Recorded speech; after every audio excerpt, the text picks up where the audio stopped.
Hello, ഇന്നൊരു special കറിയും കൊണ്ടാണ് വരുന്നത്. വഴുതനങ്ങ അല്ലെ കത്രിക്കയൊക്കെ ഈ രീതിയിലൊന്ന് കറി വെച്ച് നോക്കിയാൽ ഏത് നോൺ വെജും തോറ്റു പോകുന്ന രീതിയിലൊരു കറിയാണ്. അപ്പോൾ എൻ്റെ ചാനൽ ആദ്യമേ ഒന്ന് കാണുന്നവരൊന്ന് സബ്സ്ക്രൈബ് ചെയ്തുകൂടെ സപ്പോർട്ട് ചെയ്യണേ.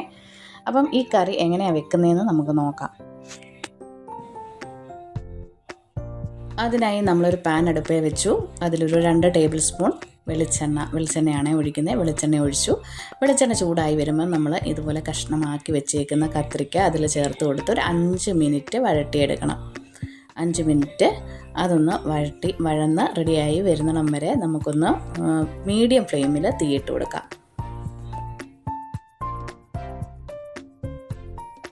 അതേതാണ്ട് ഇതുപോലെ ഒന്ന് വഴണ്ട് വരുമ്പം അത് കോരി മാറ്റിയിട്ട് ആ പാനിൽ തന്നെ 1 സ്പൂൺ വെളിച്ചെണ്ണയും കൂടെ ഒഴിച്ച് കടുക് പൊട്ടിച്ച് അതിലേക്ക് ഒരു 1/4 ടീസ്പൂൺ നല്ല ജീരകവും 1/4 ടീസ്പൂൺ പെരുംജീരകവും കൂടെ ചേർത്ത് അതും കൂടെ ഒന്ന് പൊട്ടി വരുമ്പം ഒരു മീഡിയം സൈസ് സവാള അരിഞ്ഞത് അതുകൂടെ നീളത്തിൽ അരിഞ്ഞതും കൂടെ ചേർത്ത് അതൊന്ന് ബ്രൗൺ കളറായി വരും, നല്ലതായിട്ടൊന്ന് മൂത്ത് വരുന്നിടം വരെ ഒന്ന് ഇളക്കി കൊടുക്കണം.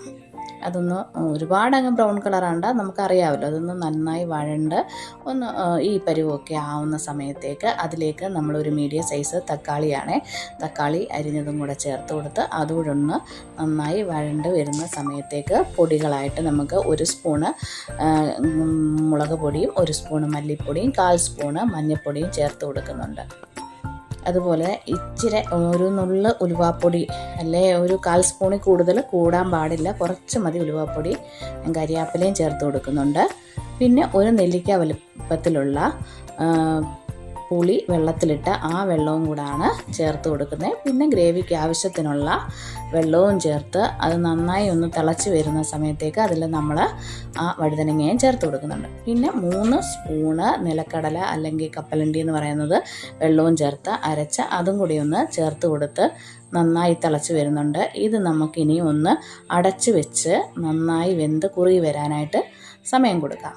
ആ സമയത്തേക്ക് കുറുകി വരുമ്പോഴത്തേന് നമ്മളതിൽ 1/4 സ്പൂണ് ശർക്കരപ്പൊടിയും കൂടെ ചേർത്ത് കൊടുക്കുന്നുണ്ട്. ടേസ്റ്റ് ഒന്ന് ബാലൻസ് ചെയ്യാൻ വേണ്ടിയാണ് അത് കൊടുത്ത് കഴിയുമ്പം നമ്മുടെ കറി നന്നായി കുറുകി റെഡിയായി വന്നിട്ടുണ്ട്. ഇനി ഫ്ലെയിം ഓഫാക്കി നമുക്കിത് വേറെ ബൗളിലേക്ക് മാറ്റാം. അപ്പം എങ്ങനെയുണ്ട് കറി? എല്ലാവരും ട്രൈ ചെയ്ത് നോക്കിയിട്ട് പറയണേ.